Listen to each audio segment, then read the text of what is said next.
Donc, il est 11 heures, nous allons commencer. Donc, bonjour à tous, bonjour à toutes. Notre webinaire donc, va démarrer. Nous avons donc une soixantaine d'inscrits pour l'instant autour de la table. Nous sommes une trentaine, mais je pense que les autres vont arriver bientôt. Donc, merci de nous avoir rejoints pour cette heure autour de la directive européenne, la nouvelle directive européenne sur la qualité de l'air de 2024. Donc, je me présente, je suis Christelle Bélanger, la responsable communication formation d'Atmo Normandie. Atmo Normandie, si vous ne nous connaissez pas, c'est l'association agréée de surveillance de la qualité de l'air pour la région.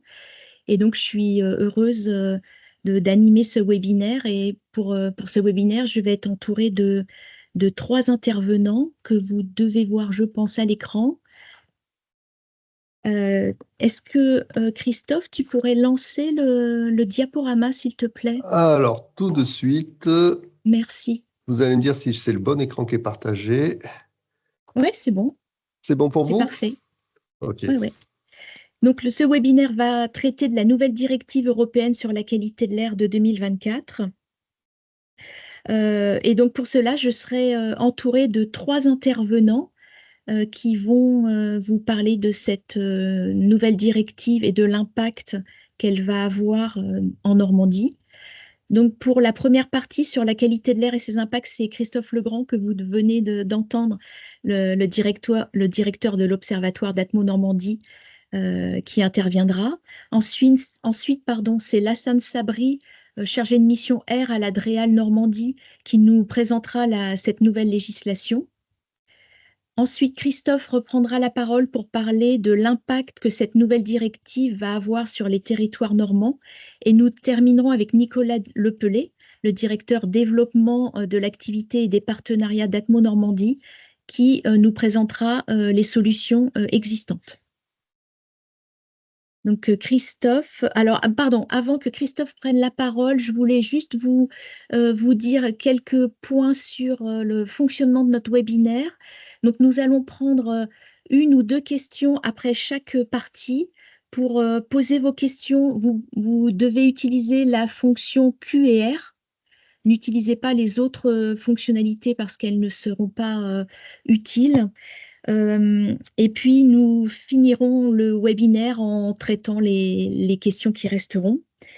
Qu'est-ce que je voulais vous dire d'autre? Non, mais je crois que c'est tout. Je crois que c'est tout. Oui, c'est bon. Christophe, si tu es prêt, je te passe la On parole. commence. On y va, on commence. Donc, un premier propos introductif à ce webinaire sur la nouvelle directive européenne. Un petit peu pour reposer le contexte de la qualité de l'air et en particulier les impacts de la qualité de l'air sur la santé. Et je pense qu'il est bon de repartir de ce point-là pour prendre un peu la mesure et l'importance de cette réglementation, cette nouvelle réglementation donc, sur la qualité de l'air. Alors déjà, un premier point, c'est à l'échelle mondiale. C'est aujourd'hui la qualité de l'air, comme le montre cet histogramme, représente la deuxième cause de mortalité environnementale au monde. En particulier, si on la compare aux mortalités liées à la pollution de l'eau ou la mortalité liée aux accidents domestiques ou à la pollution des sols, la pollution chimique et des métaux, on voit que la pollution atmosphérique provoque entre 5 et 7 millions de morts par an dans le monde. Et ça a été confirmé par plusieurs études. Donc, vous avez les sources vous verrez des sources à chaque fois sur les transparents, ce qui vous permettra de remonter, si vous voulez, aux publications concernées. Si maintenant on se rapproche un petit peu de la France. Alors, en France, il y a une étude, celle de 2016, qui a été menée par Santé publique France, qui a vraiment, je dirais, illustré, marqué, posé un petit peu, si vous voulez, des fondamentaux sur les conséquences sanitaires de la pollution atmosphérique dans notre pays. Et en particulier, ça a identifié la pollution atmosphérique comme la troisième cause de mortalité après le phénomène de tabagisme et d'alcoolisme. Ça a été une surprise, on savait qu'il y avait un impact, mais ça a été quand même ce classement a un peu surpris toute la communauté et ça a vraiment renforcé, si vous voulez, l'idée de l'importance d'agir sur la pollution atmosphérique pour améliorer la santé des Français. Alors on va continuer le zoom, on va continuer le zoom un peu plus sur notre région. À partir de cette étude, elle a pu être déclinée, je dirais, sur des territoires ensuite de plus en plus fins, et en particulier en Normandie. L'estimation, c'est que la pollution de l'air entraîne environ 2600 décès prématurés dans la région. Alors là, il y a deux cartes illustratives un petit peu macro de pollution, une par les PM2,5 et une par les oxydes d'azote. Donc, cette pollution de l'air, si vous voulez, elle entraîne sur notre région par an environ 2600 décès prématurés, ce qui est quand même, je dirais, quelque chose d'assez important. Mais au-delà des décès, je dirais que ça cause aussi des problèmes, bien sûr, de maladies respiratoires chez l'enfant, des maladies cardiovasculaires. Alors, la pollution de l'air, ça n'entraîne pas que des maladies respiratoires, ça entraîne surtout d'ailleurs chez l'adulte des maladies cardiovasculaires, des problèmes, des problèmes cardiaques, des problèmes d'AVC. Alors, je ne suis pas spécialiste de la santé, mais il ne faut pas croire que ça pose que des problèmes respiratoires. Un exemple assez concret, une illustration assez concrète, c'est qu'en Normandie, si on respectait les valeurs, les recommandations de l'OMS, de l'Organisation mondiale de la santé, en termes de pollution atmosphérique, ce serait 1500 cas de maladies respiratoires chez l'enfant qui seraient évités et 2700 cas de maladies cardiovasculaires, respiratoires ou métaboliques chez l'adulte qui seraient évités. Vous voyez, c'est une publication assez récente qui date du début d'année et vous pourrez aussi retrouver ces publications, en tout cas les références dans la présentation. Pour aller un petit peu plus dans le détail, on voit que rien que pour les particules fines dites PM2,5, c'est-à-dire les particules dont le diamètre est inférieur à 2,5 micromètres, ce sont des particules qui sont essentiellement générées par les activités humaines. Nous aurions pour les cancers du poumon, pour les 35 ans et plus, 150 cas évitables dans la région. Alors je ne vais pas tous les passer, mais si on prend les BPCO, les bronchopneumopathies chroniques obstructives, alors c'est une maladie un peu moins connue, mais qui touche beaucoup de monde, nous aurions 810 cas évitables sur la région, ce qui représente 8% des cas, ce qui n'est pas négligeable du tout. Donc, on voit que la pollution engendre effectivement des impacts sanitaires très importants, et même sur une région comme la Normandie, où dans certains secteurs, ce n'est pas forcément aujourd'hui une préoccupation évidente pour tout le monde. Voilà. Alors, pour juste étendre aussi, au-delà de l'impact sanitaire, il faut voir aussi que la pollution de l'air a un impact sur le vivant végétal. Alors là, je vous ai marqué deux illustrations. Vous aurez aussi donc la référence dans le PPT. Donc c'est une étude qui a été menée par l'ADEME en 2019. Alors par exemple sur les pertes économiques liées à la pollution par l'ozone, essentiellement sur le chêne pédonculé ou le chêne rouvre, donc je dirais un petit peu sur la filière bois, nous voyons que les pertes se chiffrent en dizaines de millions d'euros selon les régions.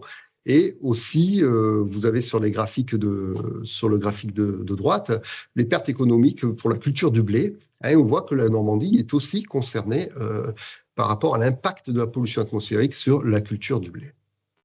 Enfin, et pour terminer cette introduction rapide sur les effets de la pollution atmosphérique, c'est de voir l'impact financier qui est majeur. C'est-à-dire qu'en France, les évaluations montrent que la pollution de l'air coûte chaque année environ 12,9 milliards d'euros liés juste aux particules PM2,5 et 3,8 milliards d'euros, par exemple, dus aux oxydes d'azote. Donc, c'est des coûts vraiment considérables.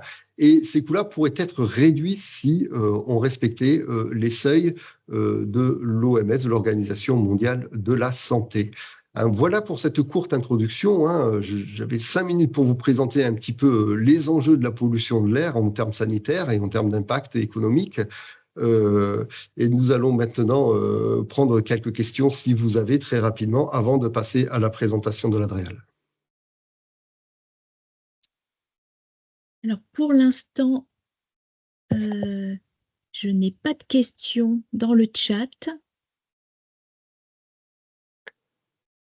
Donc, on va demander à Lassane de partager son écran pour la deuxième partie. Est-ce que c'est bon? Oui. D'accord, donc j'ai combien? J'ai 10 minutes en tout avec l'échange? Voilà. D'accord. Voilà, donc bonjour à toutes et à tous. Donc la Saint-Sabri, donc je suis chargé de mission qualité de l'air au sein de l'Adrial Normandie. Donc j'appartiens au bureau climat air énergie. Donc, je suis en charge de la thématique qualité de l'air, donc notamment toute la partie Atmo Normandie, surveillance de la qualité de l'air, les idées-feux, les PPA, donc et entre autres, comment dirais-je, c'est moi qui va gérer la transposition de la directive au niveau local lorsqu'on aura le niveau national.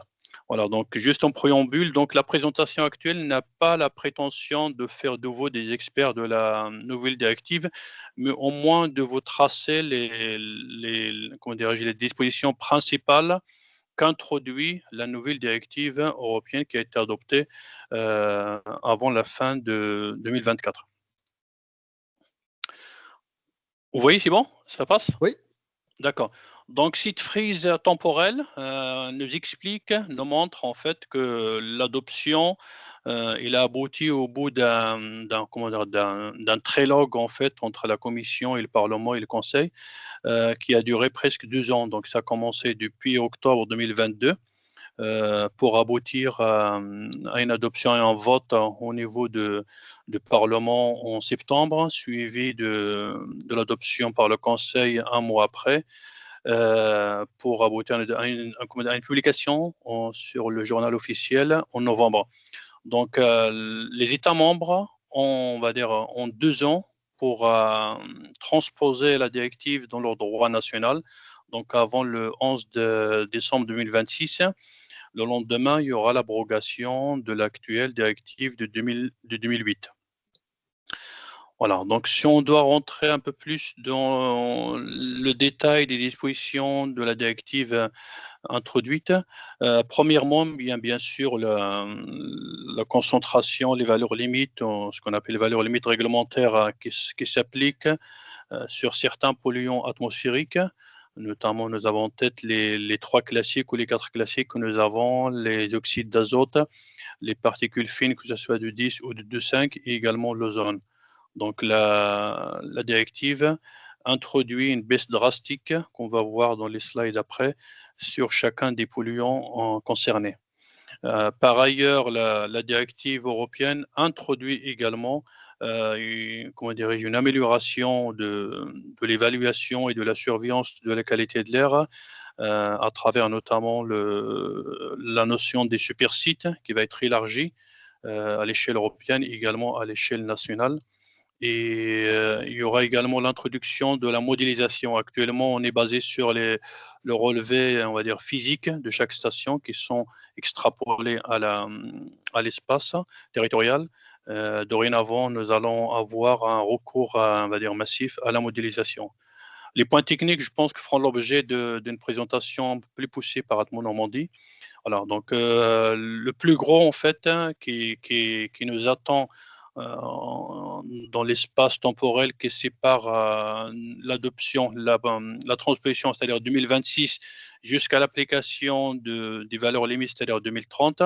Il y aura un travail qui sera fait à l'échelle nationale et à l'échelle locale, territoire par territoire, par rapport à la situation, on va dire, qui va être observé dans chaque territoire sur le respect ou non des valeurs limites futures de la directive européenne. Après, il y aura également un travail qui a été introduit. Quelqu'un a parlé, non? Donc, également, il y a sur le sujet de l'information du public, il y a une nouveauté qui a introduit notamment l'harmonisation de l'indice de la qualité de l'air.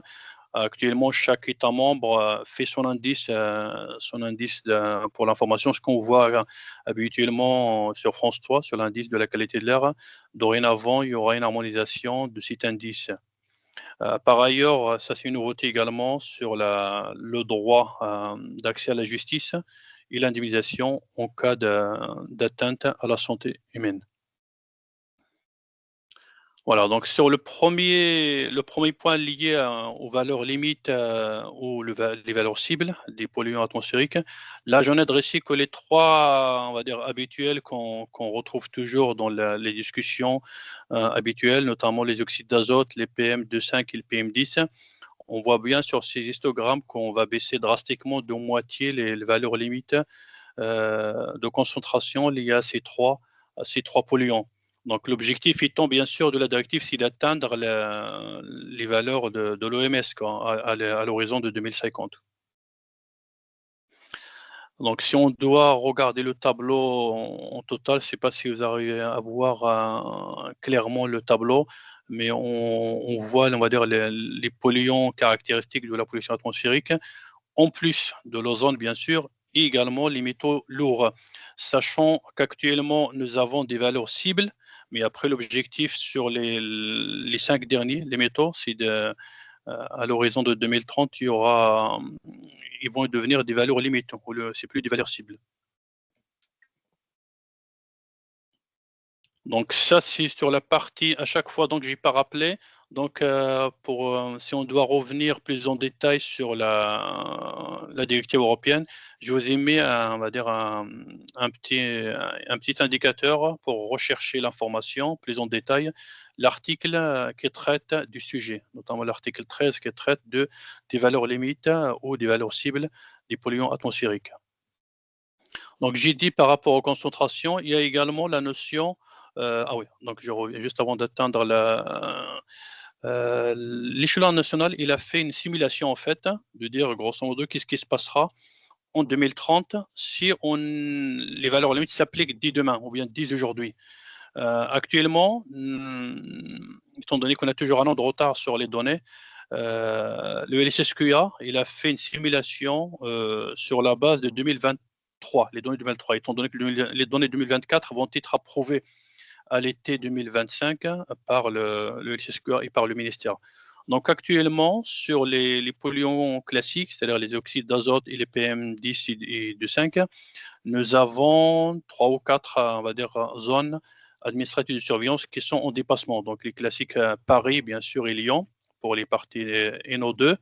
Et nous avons également Marseille et une partie de Montpellier sur les PM10 et également Mayotte. Donc, si on se projette sur la situation de la France, on va dire dès demain, c'est-à-dire si on applique dès demain les valeurs limites de 2030, nous serons dans cette situation pour la partie NO2. On voit bien qu'il y a beaucoup de zones, soit des métropoles, soit des agglomérations qui vont être en dépassement. Là, sur à gauche, nous avons sur la base des valeurs, des données qui ont été enregistrées en 2022 pour le NO2. Et sur la droite, nous avons l'application des données de 2023. Donc, ça varie, bien sûr, donc c'est des données de surveillance en fonction des mesures qui ont été déployées. Ça, c'est pour la partie NO2. Donc, on voit bien qu'il y a plusieurs zones administratives de surveillance qui vont être en dépassement si on applique les valeurs limites projetées en 2030. Et pour les PM10, nous avons également toujours les mêmes zones, notamment Paris, Marseille et en moindre mesure Lyon et Mayotte, qui seront en dépassement pour les PM10. Et pour les PM2,5, nous allons avoir une grande partie du territoire français qui sera en dépassement des valeurs limites de PM2,5. Donc, les 3 diapos que je viens de montrer sont résumés dans cette slide. Pour la partie NO2, si on applique les valeurs limites de 2030, il y a 12 zones de surveillance qui seront en dépassement. Et en Normandie, on aura Rouen et peut-être le Havre, parce qu'ils avaient dépassé les 20 l'année dernière. Sur la partie PM10, il y a à peu près 5 ZAS qui seraient au moins en situation de dépassement. Et pour les PM2,5, il n'y aura que 3 qui ont été identifiés. Bien sûr, c'est l'évaluation, on va dire, c'est de la modélisation. Pour la prévision régionale de la Normandie, il fera l'objet d'une présentation, il me semble, dans celle d'Atmos Normandie. Donc, tout à l'heure, j'ai parlé des concentrations, des valeurs limites. Il y aura également l'introduction de ce qu'on appelle les seuils d'alerte, les seuils d'information. Donc, il y a bien sûr, comme le montre l'image à gauche, nous avons la surveillance, on va dire, classique en pollution chronique, tout au fil de l'eau. Après, nous avons de temps en temps les épisodes de pollution, que ce soit par des conditions météo, notamment l'été, ou bien en période automnale hivernale, lorsque nous avons le couvercle un peu plus bas, où nous avons souvent les PM2,5 et les PM10 qui retombent vers le sol. Donc, la nouveauté de cette directive, c'est qu'il introduit un seuil d'alerte et d'information pour les PM2,5. Hein. C'est ce qu'il n'y avait pas avant dans la directive d'avant. Donc, ce qui implique forcément des dépassements sur le territoire national et notamment chez nous en Normandie, nous allons avoir des zones géographiques qui vont être en dépassement de PM2,5. Ceci applique sur le plan réglementaire que nous devrons modifier l'arrêté interdépartemental de 2018, en fait, qui est commun aux 5 départements de la Normandie, qui a une valeur d'information. Donc, le préfet a le devoir d'informer la population, notamment lorsqu'il y a un dépassement des épisodes de pollution sur, notamment, actuellement, nous avons les oxydes, les PM2,5 et l'ozone. Donc, il faudra introduire le paramètre de PM2,5 sur la prochaine mouture de l'arrêté une fois c'est transposé. Donc, tout à l'heure, dans la première slide, j'avais indiqué qu'il y aura l'introduction notamment de la modification de la stratégie de surveillance qui sera un peu plus robuste, notamment avec la revue de zonage à l'échelle de la France. Donc, il y aura un travail qui sera fait, qui est déjà mené au niveau de l'échelon national avec le LCSQA sur zone par zone, le zonage et notamment certaines zones qui vont apparaître, la création de certaines zones. Comme j'ai dit tout à l'heure également, donc, il y aura un recours à la modélisation pour évaluer la qualité de l'air, étant donné qu'actuellement nous sommes basés sur les stations fixes. Donc, étant donné que les stations fixes, quelquefois, on va dire, c'est pénalisant. Quelquefois, lorsqu'on a identifié un déplacement, ça va ressortir tout un territoire en rouge. Également, la notion de supersite qui sera introduite, donc notamment afin de recueillir les données à long terme pour mieux comprendre les effets de la pollution sur la santé et l'environnement, notamment sur certains polluants et ceux qui sont réglementés et ceux qui ne sont pas réglementés. Donc en France, il y a 6 sites à trouver donc, sur les 2 catégories, que ce soit urbain ou rural, qui fera l'objet d'un slide, je pense, un peu plus tard. Voilà, donc c'est celui-là. Donc en France, en fonction de la configuration, que ce soit urbain ou rural, donc il y a un ratio à trouver en fait par superficie de population.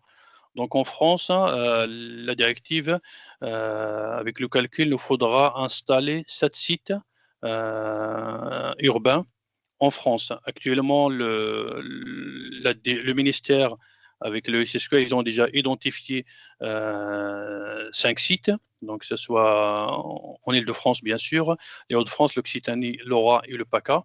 Après, il faudra rechercher 1 ou 2 sites sur la façade ouest, qui n'est pas couverte actuellement. Donc actuellement, il y a un appel à candidature qui a été mené fin de l'année dernière, sur lequel il y avait une manifestation de candidature de la part des Hauts-de-France, la Normandie, la Bretagne et la Nouvelle-Aquitaine. Et sur la partie rurale, c'est déjà tranché. Il y a déjà, on va dire, 5 sites qui ont été notifiés et 29 qui étaient à l'étude par le SSQA et par le ministère. Donc, comme j'ai dit tout à l'heure, la Normandie a fait un appel il a répondu à l'appel à candidature. Il a proposé le site de Havre au titre de la façade ouest comme site urbain. La réponse de l'SSQA, il est prévu, je pense, avant la fin de l'année. Lassane ? Oui. Je vais être obligée de vous demander de passer à la conclusion parce que sinon on ne va pas respecter le timing du webinaire, s'il vous plaît. De toute façon, je m'arrête sur celle-là. Je pense qu'il me reste 2 slides. Donc, la plus importante, surtout sur la gestion de la qualité de l'air. Donc, on voit bien, comme j'ai dit tout à l'heure, la directive nous impose de voir la situation de territoire au regard des valeurs limites qui seront, on va dire, qui seront appliquées en 2030. Si par hasard nous avons un dépassement entre 2026 et 2030, le territoire devra mettre en place une feuille de route pour respecter les valeurs cibles de 2030. Si ce n'est pas possible, on doit introduire une demande de report. Donc, je vais expliquer dans la slide d'après. Donc, dans tous les cas, lorsqu'il y a un dépassement qui est observé entre 2026 et 2030, il faudra établir un plan PPA ou un plan ozone, quoi. En revanche, si après 2030, nous sommes toujours dans la situation de dépassement, donc de valeur cible, ou que ce soit en obligation d'exposition moyenne, il faudra bien sûr mettre en place ce qu'on appelle des plans curatifs, quoi, parce qu'on n'est plus en prévention, nous devrons appliquer les valeurs limites de 2030, quoi. Donc il faudra, en fonction de la valeur limite qui est dépassée, soit on applique un plan PPA, soit un plan ozone si on dépasse la valeur cible de zone, ou bien un plan, ce qu'on appelle EM, exposition moyenne, si on est en déplacement de valeur d'obligation d'exposition moyenne. Et je finis par donc si là, il rappelle ce qu'on devrait faire entre 2026 et 2030 pour l'établissement des feuilles de route, avec des demandes de report lorsqu'on n'arrive pas à respecter les valeurs limites. Donc le report, il y a deux catégories, il y a deux situations. Soit un report de 10 ans jusqu'au 2040, si vraiment c'est très encadré, quoi. N'importe quel territoire ne peut pas faire l'objet d'une demande de report, quoi. Donc il faut se situer dans des conditions, les trois conditions qui sont citées ici, ou bien un seul report, demande de report de 5 ans renouvelable une fois, de 2 ans. Mais après, il faut qu'il soit argumenté avec une feuille de route qu'il faudra transmettre avant fin 2028. Et je finis juste par celle-là, donc la transposition qui est actuellement en cours. Donc, il y a des groupes de travail au niveau ministériel qui travaillent sur la transposition de la directive dans le droit national. Notamment, je ne sais pas si vous avez entendu parler de le projet de loi DADU, donc c'est les diverses dispositions d'adaptation au droit de l'Union européenne. Et fera l'objet également un peu plus technique sur la partie réglementaire de décrets pour transposer la directive. Et bien sûr, il sera complété par des arrêtés ministériels, notamment la modification de zonage, quoi. Donc après, les 4 points ou les 5 points que j'ai cités, c'est juste un rappel de ce qu'on avait déjà cité tout à l'heure sur le dispositif de la surveillance, et également identifier les zones à risque qui sont en dépassement entre 2026 et 2030. Et juste citer que pour la partie ozone, il y a des groupes de travail qui sont actuellement en cours depuis le début de l'année. Également, il y a un Conseil national de l'air. Et après, il faudra modifier le dispositif en cas d'alerte, les arrêter au niveau local, et également l'adaptation de l'information. Donc, chaque État membre doit modifier son indice de qualité de l'air pour l'information du public. Merci beaucoup. Merci beaucoup, Lassane. Nous allons passer aux questions. Nous avons une question de la métropole Rouen-Normandie qui demande: est-ce que les indices de qualité de l'air français vont changer? Ben, je pense que je te laisse Christophe répondre, parce que je pense. Alors, ce sera une décision qui sera prise au niveau national, hein, par le ministère dans le cadre de l'arrêté. Aujourd'hui, moi, à ma connaissance, je m'ouvre aussi vers Véronique Delmas, je n'ai pas entendu aujourd'hui parler d'une révision à court terme, mais probablement que si la directive demande à ce que tout le monde soit aligné sur exactement les mêmes règles, il y aura peut-être quelques ajustements sur l'indice actuel, parce que je crois qu'il y a 2-3 seuils sur lesquels on est en écart par rapport à l'indice européen aujourd'hui. Oui, je te confirme, Christophe, c'est très probable. Voilà, c'est très probable. Voilà. Oui, bah, je pense apparemment c'est l'histoire de l'indice horaire, quoi. Donc je pense que c'est l'harmonisation apparemment, d'après ce que j'ai entendu. Donc il faut aligner tout le monde sur le même format. Je prends une deuxième question de Monsieur Leroux qui nous demande, donc qui nous dit merci pour cette présentation, et qui demande: dans la feuille de route, quelles informations pour le grand public sont prévues afin d'expliquer le changement de manière positive et non comme une aggravation des niveaux de pollution? J'ai pas bien compris la question, c'est-à-dire En fait, l'information qui est accessible au public on nous ou demande comment ce changement de directive, de seuil va être expliqué au grand public pour que ce soit vu de manière positive et que le grand public ne voit pas ça comme une aggravation de la pollution de l'air, mais bien comme une aggravation de la qualification de la qualité de l'air. je pense pas, il faut pas le regarder comme, il faut pas le voir comme ça parce qu'en fait, c'est un plan, on va dire, pour réduire en fait. C'est-à-dire, on va pas attendre 2050 pour atteindre les valeurs limites. On va attendre plus les années viennent, en fait, on va encore abaisser les valeurs limites, quoi. Donc ça nous oblige à mettre en place des leviers de réduction un peu plus ambitieux que l'actuel, quoi. Je comprends la question aussi comme effectivement, ça peut être vu comme des contraintes supplémentaires pour notamment les particuliers. Je pense que pour moi, la clé de la communication, ça sera vraiment ce qu'a présenté Christophe, c'est de bien argumenter sur les améliorations en termes de santé pour chacun. Comme tu as montré, en fait, Christophe, il y a tous les ans des cas évitables de personnes qui ne seraient pas malades sans la pollution de l'air. Et Santé publique France présente maintenant les chiffres comme ça. C'est effectivement un cas évitable, mais ça pose des vraies questions de communication qu'il va falloir effectivement prendre en compte assez rapidement et pas uniquement au niveau d'Atmo Normandie. Je crois que c'est quelque chose qu'il faut considérer au niveau national. Comment présenter ça pour que ça soit vécu de façon positive, c'est pas d'emblée gagné et on sait qu'il va falloir y réfléchir. Oui, je peux rajouter également, c'est pas parce qu'on a mis la valeur limite à 40 ou à 20 ou à 10 qu'on peut dire grosso modo la pollution n'est pas, on va dire, n'est pas dangereuse, mais elle peut être dangereuse aussi à 5. Mais c'est juste que la marche est très grande en fait de passer de 40 à la valeur de l'OMS, par exemple 10. Il faut le faire, on va dire, d'une manière progressive, quoi. Merci pour vos réponses. J'ai d'autres questions que nous conserverons pour la fin. Je vais passer la parole à Christophe Legrand pour la troisième partie sur l'impact de cette nouvelle directive en Normandie. Alors, est-ce que vous avez le partage? Hop là, oui. Je lance la présentation. Voilà, hop là. Donc effectivement, maintenant, on va voir, je vais préciser un petit peu ce qui a été présenté par la SAN au niveau national sur l'impact de la nouvelle directive sur les territoires. Donc là, je vais me concentrer bien sûr sur la Normandie. Et je vais avoir une approche un petit peu différente. C'est là où le LCSQA fait un travail uniquement sur les valeurs des stations de mesure, parce que c'est aujourd'hui comme ça que l'on rapporte les dépassements de valeurs réglementaires sur un territoire.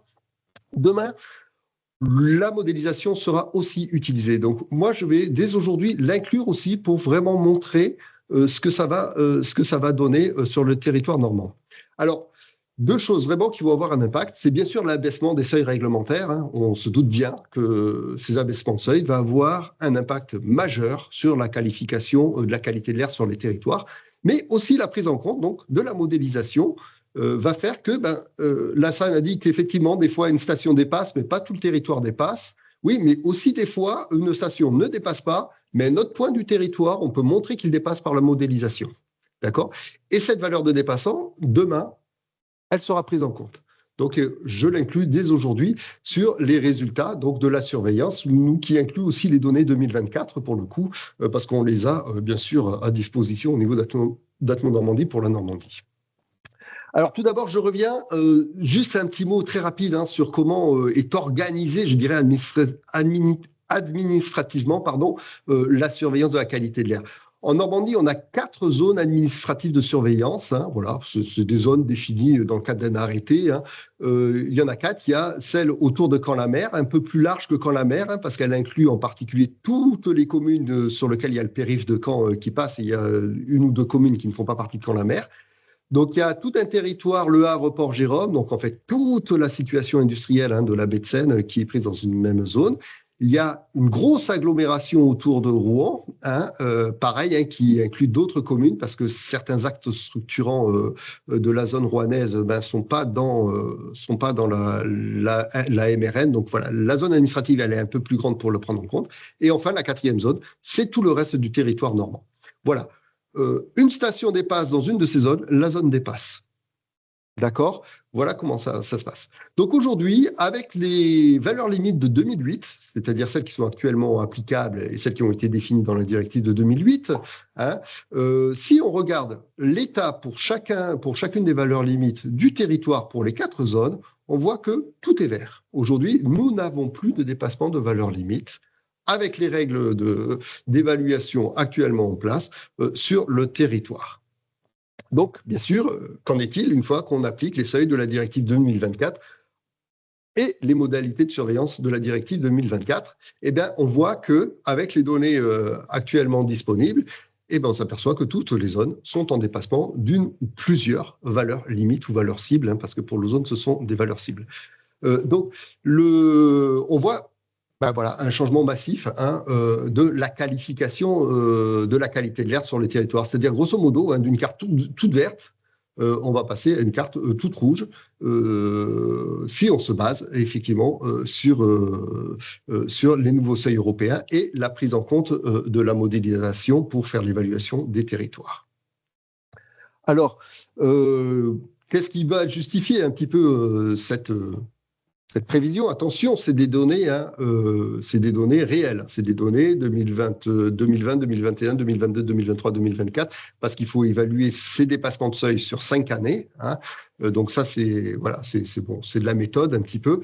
Mais pour les dépassements liés au NO2, hein, ce sont surtout les concentrations en proximité du trafic routier qui vont faire basculer des zones. OK. Et par exemple, ce serait, on a une mesure à Dieppe qui potentiellement pourrait dépasser la valeur limite. Pour les PM10, c'est la densité urbaine qui va faire plutôt le travail, en particulier avec la superposition de plusieurs émissions, de plusieurs secteurs d'activité émetteurs, plutôt le trafic routier, le chauffage, certaines activités domestiques, etc. Et enfin, pour les PM2,5 et l'ozone, ce sont les concentrations aussi de fonds et d'imports qui sont élevées et qui vont faire basculer très facilement tout le territoire au niveau des valeurs limites. Voilà. Donc, pour vous donner un petit peu une première analyse macro, et c'est un petit peu simple, mais pour vous donner quelques pistes de réflexion. Alors maintenant, le rôle de la modélisation là-dedans, il est important parce que on voit par exemple sur la zone régionale, c'est-à-dire la dernière colonne de mon tableau, qu'on a effectivement des 3 dépassements qui sont aujourd'hui, si on prenait les mesures telles qu'elles sont et la modélisation telle qu'elle est, 3 dépassements. Donc, il est intéressant quand même de savoir, oui, mais peut-être pas toute la région en est concernée, en particulier pour le NO2 ou pour les PM, peut-être que toute la région n'est pas concernée. Oui, mais on n'a que 8 stations de mesure sur la zone régionale, par exemple. Ça n'illustre pas la réalité de la pollution en tout point du territoire. Et là, il n'y a que la modélisation qui est capable, si vous voulez, d'amener cette information-là. Alors, petit retour très rapide, pédagogique sur la modélisation. La modélisation, c'est quoi? C'est un calcul mathématique fait sur la base d'un grand nombre d'informations que sont les mesures et l'historique de mesure de la pollution, tout le détail des émetteurs. Alors là, j'ai illustré les brins routiers, mais ça peut être aussi les cheminées d'usines, etc., ou les activités agricoles. La pollution de fond, c'est-à-dire la pollution qui existe de base un petit peu dans les coins les plus reculés de la région, un cadastre des émissions pour le résidentiel, le tertiaire, etc. La configuration géométrique des rues, des vallées, voilà, du relief, et bien sûr la météorologie. Et tout ça nous conduit à pouvoir faire à différentes échelles de détail de la modélisation. Soit on fait sur des très grands territoires, donc on a une pollution, des champs de pollution assez lissés, et plus on va pouvoir descendre sur les territoires, plus on va pouvoir avoir un détail, comme la petite carte là sur le Havre, un détail assez précis de la pollution et de l'impact des différentes sources de pollution. Alors, si maintenant on regarde à l'échelle régionale le résultat de la modélisation, on voit que si on se base sur les valeurs limites 2008, par exemple pour les PM10, ou les valeurs limites qui ont été publiées dans la directive 2024, eh ben on voit une évolution du territoire. Alors, j'ai mis les PM10 en premier parce que c'est pas là où c'est le plus flagrant. Grosso modo, sur l'échelle 2024, vous avez l'OMS qui est en jaune, la future valeur limite donc qui sera applicable en 2030 au niveau du rouge et la valeur limite actuelle en carmin. On voit qu'on n'a pas trop de soucis, mais on a quelques points, effectivement, où on sera en tout cas au-dessus des valeurs OMS et peut-être de la future valeur limite sur les principaux centres urbains. Bon, si on regarde les PM2,5, déjà, c'est plus la même histoire. Aujourd'hui, avec les seuils actuels, on voit que la modélisation montre qu'il n'y a pas globalement pas de problème sur la région. Avec les futures valeurs limites, on voit qu'en tout cas, dès qu'on est proche d'un axe routier ou sur des centres urbains un peu importants, on risque d'être au-dessus de la valeur limite. Donc là, et que ce soit sur quel que soit l'endroit, grosso modo, de la région. Donc là, on voit qu'il y a quelque chose d'assez... voilà, qu'on va peut-être vers une difficulté au niveau des PM2,5.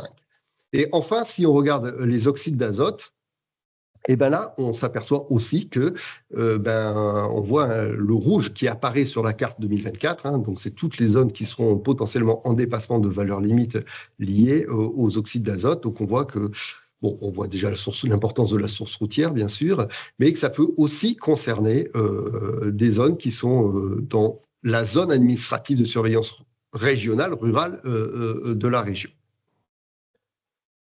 Alors, à partir de cette modélisation, on peut bien sûr faire des calculs d'exposition des populations. Donc là, il y a déjà des exercices qui sont faits sur certaines de nos grandes agglomérations de la région.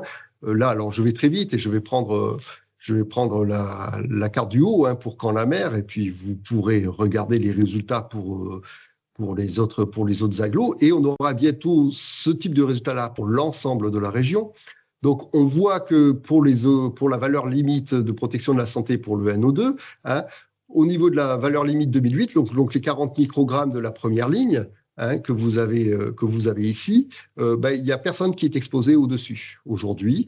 Par contre, si on prend la future valeur limite, on voit qu'on est à un peu plus de 1000 personnes qui seront exposées avec les valeurs de surveillance actuelles, bien sûr.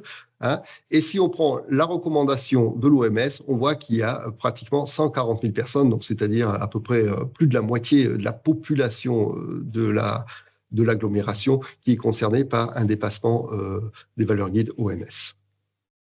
Enfin, et pour terminer, à partir de ces cartes de modélisation, on va pouvoir construire ce qu'on appelle une carte stratégique de l'air. Donc, cette carte stratégique de l'air en Normandie, c'est une carte qui va permettre, par un niveau de couleur différencié, alors je ne vais pas rentrer dans le détail parce que là, je suis un peu court en temps, mais qui va permettre d'identifier les territoires où il y a un ou plusieurs dépassements de valeurs limites.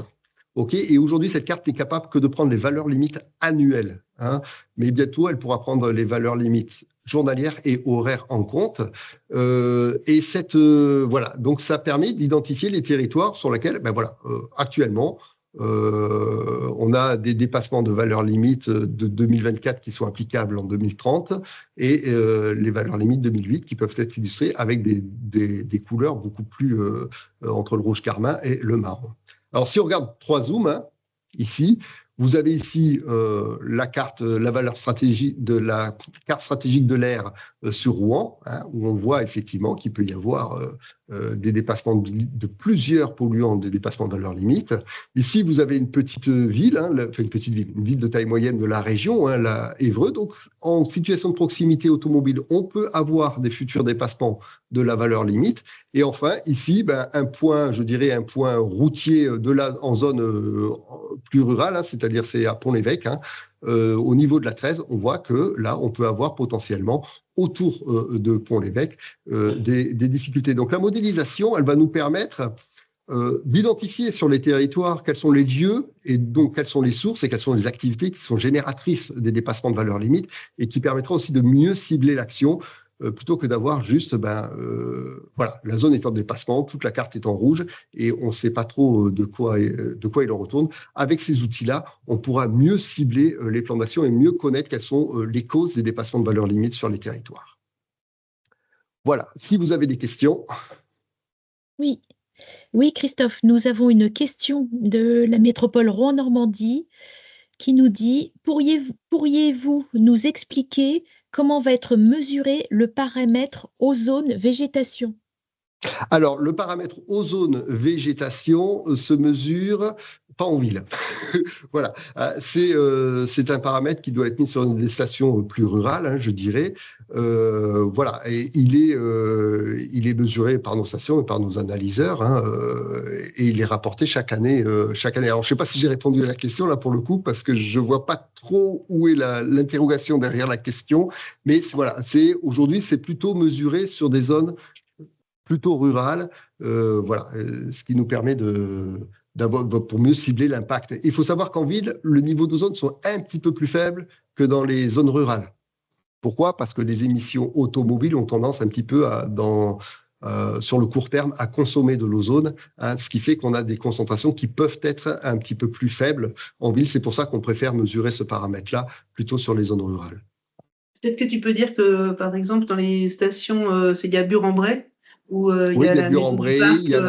Il y a la maison du parc, il y a Bure-en-Bray, il y a la station de la Coulonche. Hein, alors là, on est vraiment, il y a 3 véhicules jour, hein, qui passent à moins de 200 mètres. Hein, voilà. Donc on est sur ce type de station. On a aussi des stations côtières, alors qui sont peut-être plus urbanisées, mais l'influence de la mer fait que et la ventilation fait qu'on a surtout accès au fond régional d'origine marine, qui est assez élevé, hein, et qui permet d'avoir des paramètres, je dirais, moins perturbés par l'activité urbaine. Merci Christophe.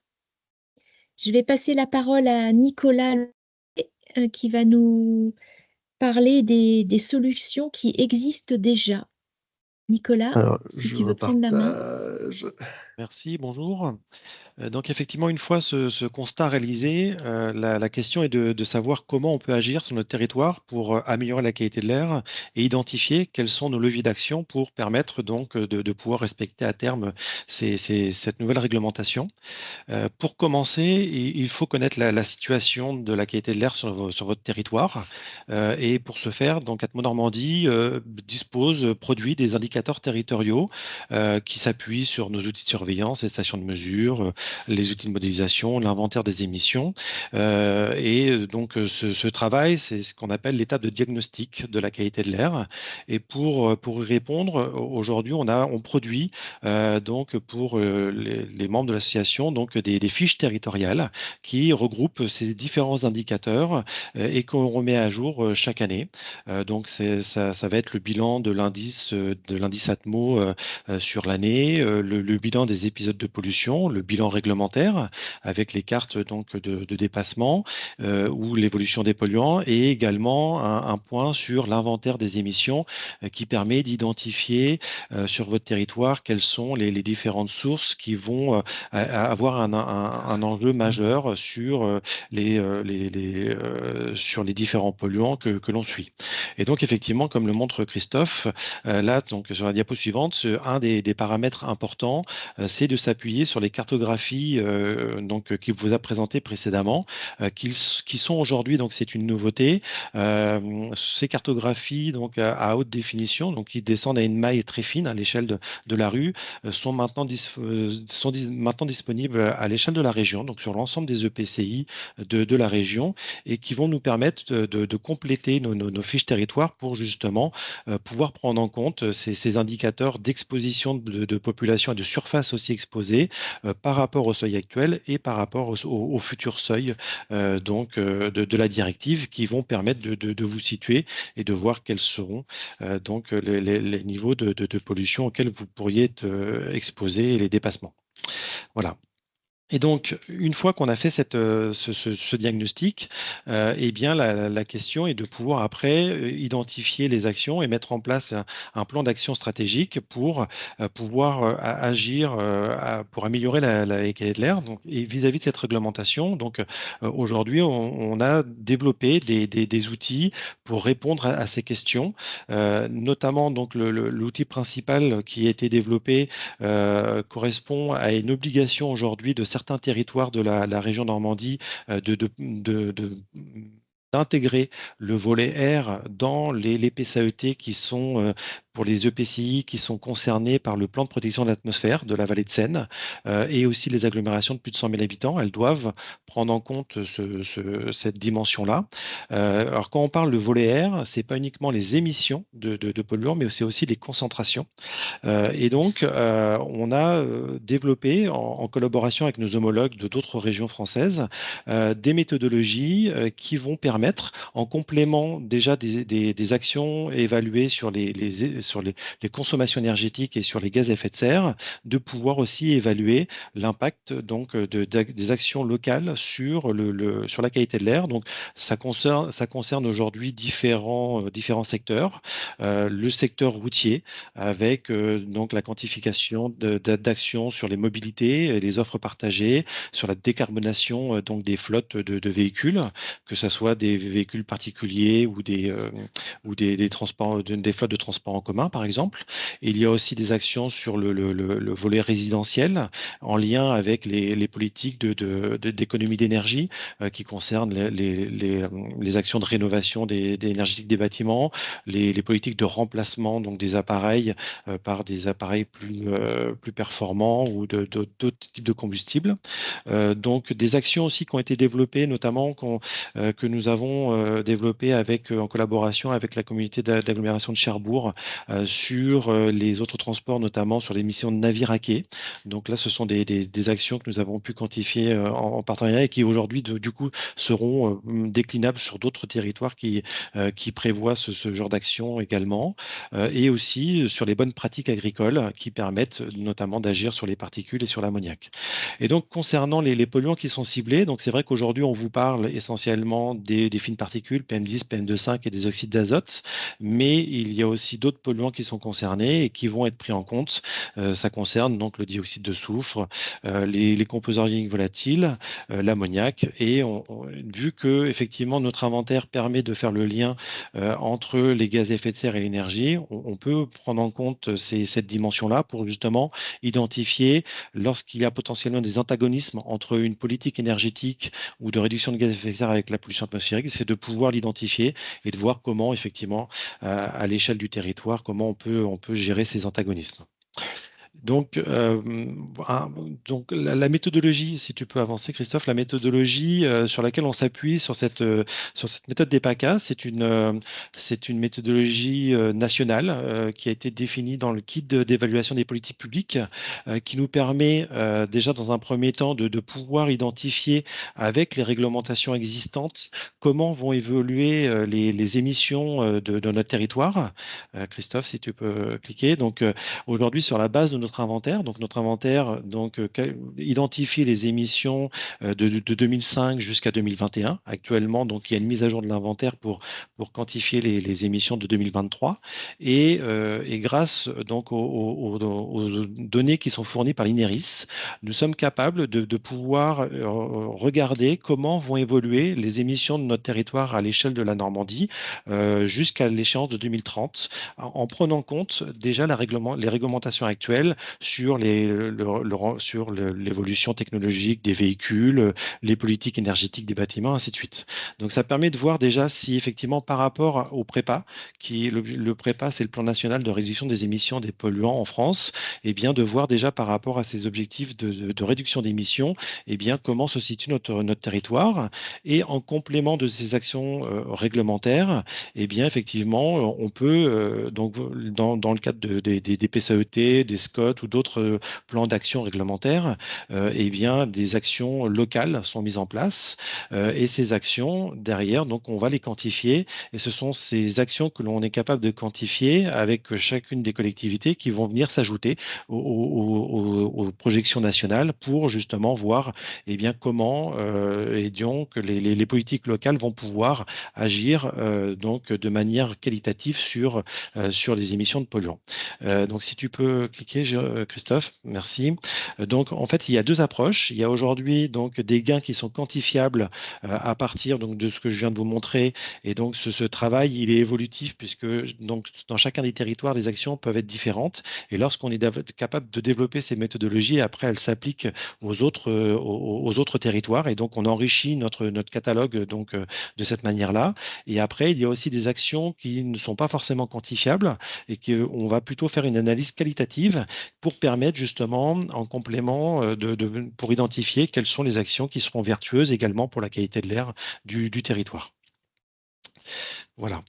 Et donc là, je voulais vous faire part donc d'exemples que nous avons sur lesquels nous avons travaillé récemment. Donc c'est le cas donc d'un travail que nous menons avec la métropole Rouen-Normandie dans le cadre donc de sa stratégie. Ils ont mis en place une prime une prime R du fonds Air Bois pour aider financièrement les particuliers à renouveler leur ancien parc de chauffage au bois. Donc il y a eu un premier travail sur la base d'une enquête du parc d'installation de chauffage au bois sur la métropole pour identifier quels étaient les, les installations qui étaient les plus polluantes. Donc là, on a identifié les cheminées ouvertes, bien sûr, et les inserts les plus anciens.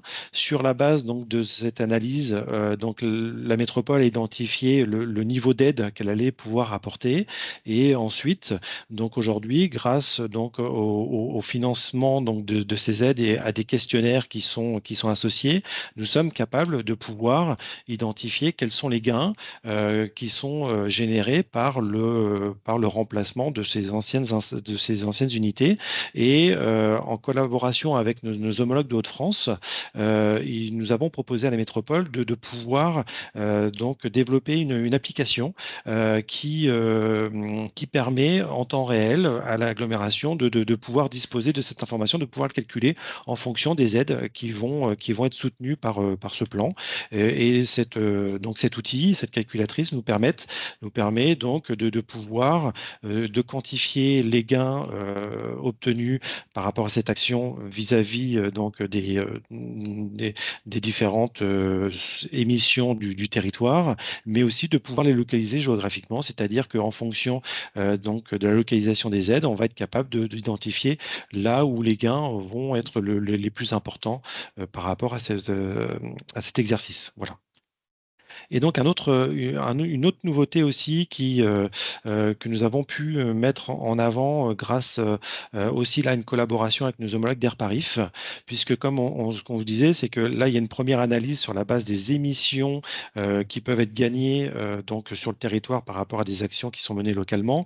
L'objectif, c'est de voir si effectivement ces émissions vont avoir un impact aussi sur les concentrations mesurées sur lesquelles s'appuie la réglementation. Et donc pour cela, nous avons repris un outil qui avait été développé par Airparif, qu'on appelle un métamodèle, qui nous permet justement de pouvoir traduire ces gains d'émissions en concentration. Concernant ces émissions, ça s'applique à différents secteurs d'activité, hein. On va retrouver les secteurs donc tout ce qui est bâtiment, résidentiel, tertiaire, les activités agricoles, les émissions industrielles, le transport routier et non routier. Et donc, lorsqu'on est capable d'identifier ces gains, eh bien, cet outil va nous permettre donc de traduire ces gains en termes de concentration pour voir justement par rapport aux cartes que vous a montré Christophe, eh bien, est-ce que avec ces actions locales, eh bien, est-ce qu'on va être capable de respecter ou pas à terme donc les concentrations de la nouvelle réglementation pour trois polluants, pour donc les PM10, les PM2,5 et les isoxydes d'azote.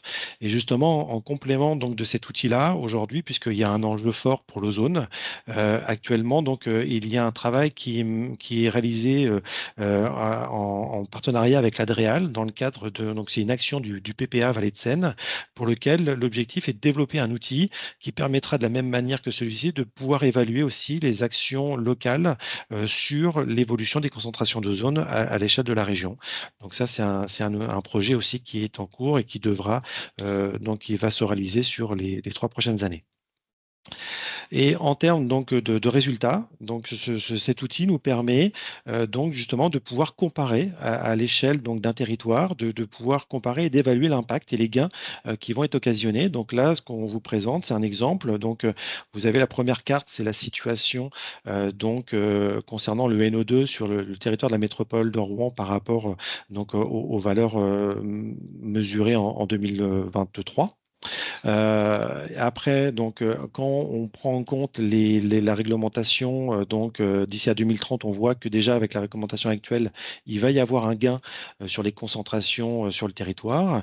Et lorsque viennent s'ajouter les actions locales, comme ça peut être le cas là, dans le cadre de l'exercice du SCOT ACE de la métropole, eh bien, ça nous permet de voir le gain supplémentaire qui va être généré par ces actions qui vont être traduites là aussi également en termes de gains par rapport aux populations exposées, aux surfaces exposées. Voilà. Donc ça, ce sont des outils d'évaluation. Ce que Atmo Normandie peut aussi vous accompagner concernant parce que les actions, c'est quelque chose, c'est un point important, mais il faut aussi travailler sur la sensibilisation pour permettre effectivement la réalisation de ces actions. Et donc aujourd'hui, Atmo Normandie a développé une offre de formation et de sensibilisation très large. Et là, on a identifié un certain nombre d'outils qui, justement, permettraient en complément de l'évaluation des actions de pouvoir vous accompagner aussi bien pour sensibiliser, former les acteurs, que ce soit les agents des collectivités, des industriels ou autres, mais aussi sensibiliser la population par rapport à ces enjeux.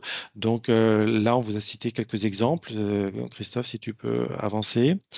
Donc, il y a la fresque de l'air. Donc, vous connaissez certainement la fresque du climat. Aujourd'hui, il y a eu un travail qui a été fait pour effectivement permettre de pouvoir aussi faire ce même exercice sur la thématique de l'air donc avec un exercice qui est personnalisé à l'échelle d'un territoire, c'est qu'on va reprendre les émissions du territoire et on va regarder en fonction des spécificités du territoire, secteur d'activité par secteur d'activité, quels sont les polluants qui sont émis par quelles activités. Et l'objectif, ça va être de comprendre ces processus qui peuvent être quand même assez complexes et surtout d'identifier quels sont les leviers d'action à l'échelle de votre territoire qui vous permettraient d'agir sur tel polluant ou tel secteur d'activité pour contribuer à améliorer la qualité de l'air. Donc là, c'est un travail par atelier qui se fait et donc avec des animateurs d'Atmo Normandie. Il y a également comme autre outil, là, c'est un outil pour sensibiliser les citoyens. Nous disposons de microcapteurs qui permettent de donner une information indicative, notamment là, dans ce cas-là, ce sont les particules. Donc, ce sont des microcapteurs qui permettent d'être mis à disposition des citoyens.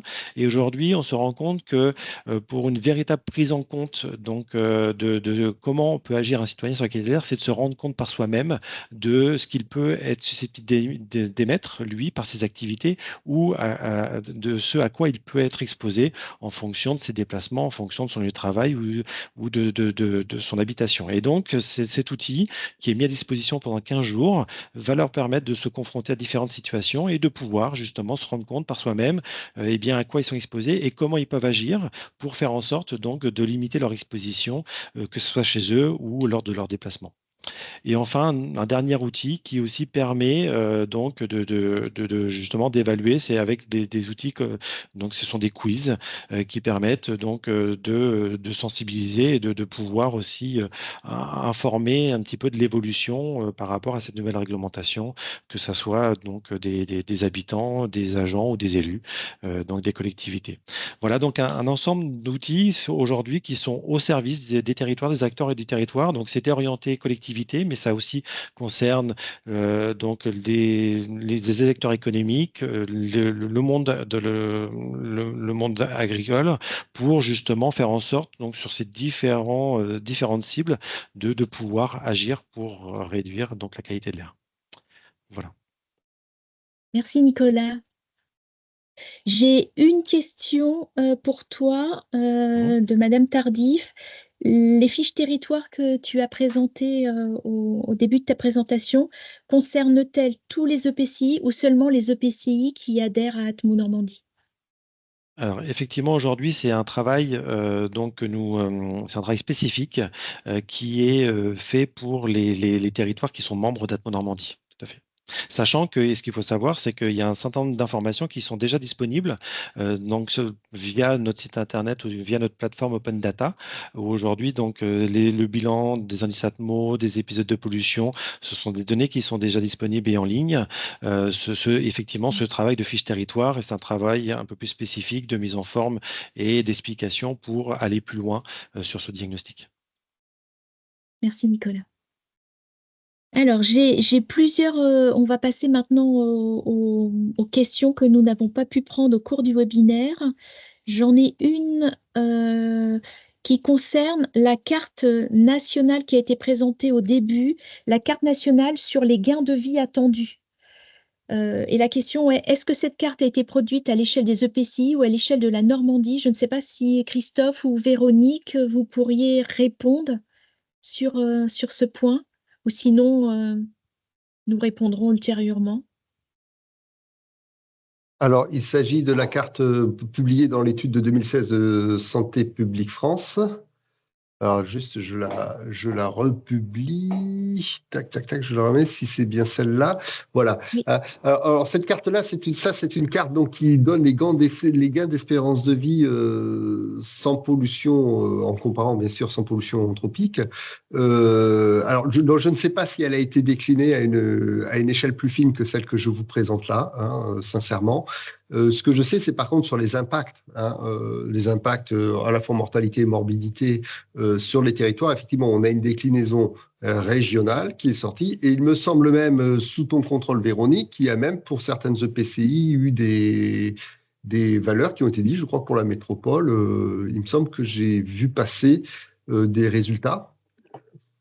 En fait, ce qu'on a prévu de faire aussi, c'est un prochain webinaire avec Santé publique France, parce qu'il y a effectivement beaucoup d'études qui sont sorties, et ça permettrait en fait là c'était un résumé en fait que tu faisais, Christophe, et de les inviter aussi à présenter ça, et en particulier l'étude la plus récente qui est de 2025, là, de janvier 2025, qui va plus loin que les décès. Voilà, c'est ce que tu disais, qui va en fait sur les cas de malades évitables, en fait. C'est des personnes qui ne seraient pas malades s'il n'y avait pas eu en fait ces niveaux de pollution.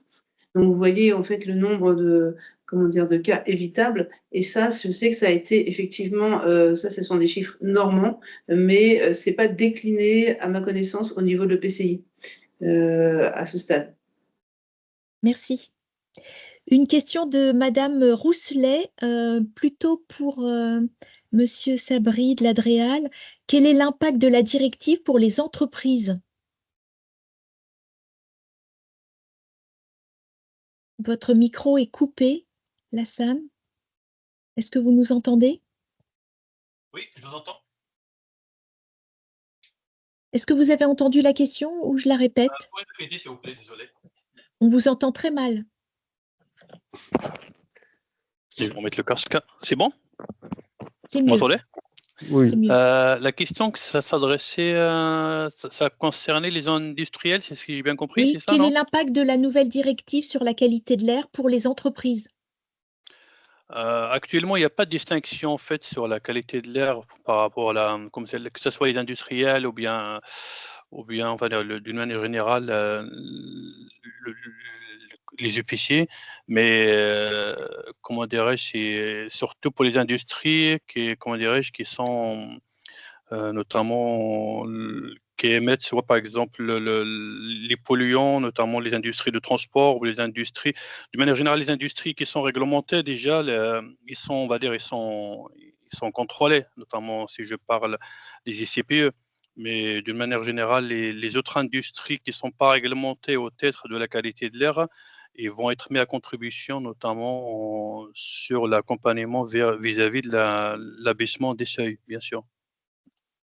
Merci. J'ai une autre question qui va un peu dans le même sens de Monsieur Leroux qui nous demande si la directive européenne s'imposera aussi au trafic transmanche international dans la diminution des émissions.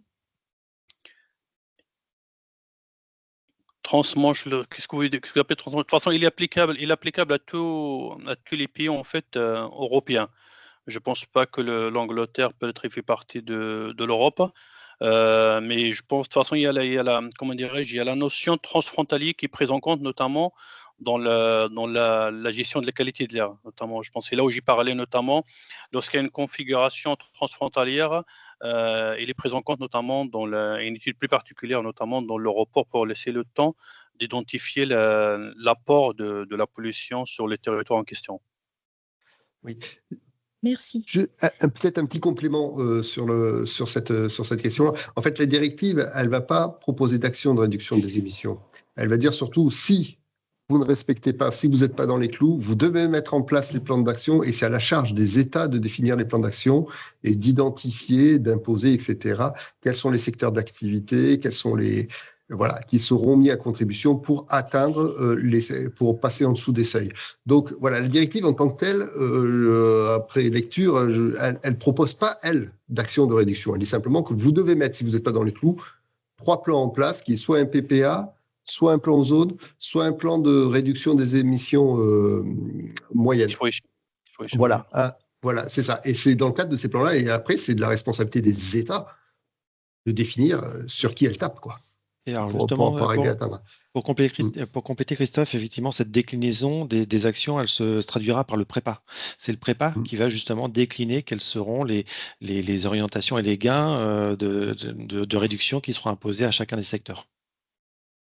Merci. Alors, j'en profite pour préciser, s'il vous plaît, je vois qu'il y a des personnes qui ont levé la main. Est-ce que vous pourriez noter vos questions en cliquant sur le bouton Q&R, s'il vous plaît? Merci. J'ai une question de Romain Baptiste de la métropole Rouen-Normandie, toujours sur la directive, qui demande si la directive impose l'information au public et est-ce que cela va changer la communication actuelle qui est réalisée par les ATMO. Lassane. L'information du public, bien sûr, il est réglementaire. De toute façon, il relève du préfet. Après, bien sûr, les ASCA font un travail réglementaire délégué auprès des ATMO, bien sûr. Donc, l'information du public se fait par 2 canaux, déjà, par la préfecture, notamment vis-à-vis des épisodes de pollution, et également par ATMO vis-à-vis de l'indice de la qualité de l'air. Merci. J'ai une dernière question de Madame Tardif, qui est arrivée au moment où on parlait de l'ozone, qui nous demande si la directive parle également de la mesure du potentiel oxydant, qui est un indice d'activité biologique délétère, selon elle. La colle. Christophe. Il me semble pas. Hein. Comme ça, j'essaie de repasser en mémoire. Non, j'ai pas vu dans les tableaux du tout l'évocation du potentiel oxydant. Je sais que ça travaille beaucoup sur le sujet, hein, mais on n'est pas encore en passe de mettre en place une réglementation. Je crois parce qu'on n'est pas encore en mesure véritablement de décliner une surveillance. Et de rendre opérationnelle une surveillance aujourd'hui sur cet indicateur-là, qui effectivement est extrêmement intéressant et important et intégrateur. Donc, justement, il y a un groupe de travail national actuellement sur le sujet pour définir la manière de le calculer. C'est ce que j'allais dire, effectivement. La directive européenne, en fait, en soi, c'est des objectifs, en fait. Après, c'est tout le travail, en fait, durant les 2 ans qui nous séparent de l'échéance de 2026, pour transposer ces directives à travers des décrets, on va dire, plus techniques, et notamment, comme on vient de dire Nicolas, il y a des groupes de travail sur la transposition. Nous sommes déjà au groupe de travail numéro 3. Après, il y a le Conseil également national de l'air qui travaille sur le sujet, effectivement.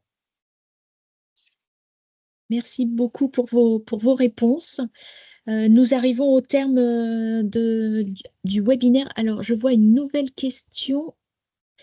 Une précision par rapport à la question de tout à l'heure. Toujours sur la communication, donc ce sera la dernière que nous prendrons. Est-ce que les communes et les EPCI seront dans l'obligation de communiquer avec la directive, du moins celles qui ont les compétences sur la qualité de l'air? Est-ce qu'il y aura une obligation qui sera faite par la directive aux communes et aux EPCI de communiquer?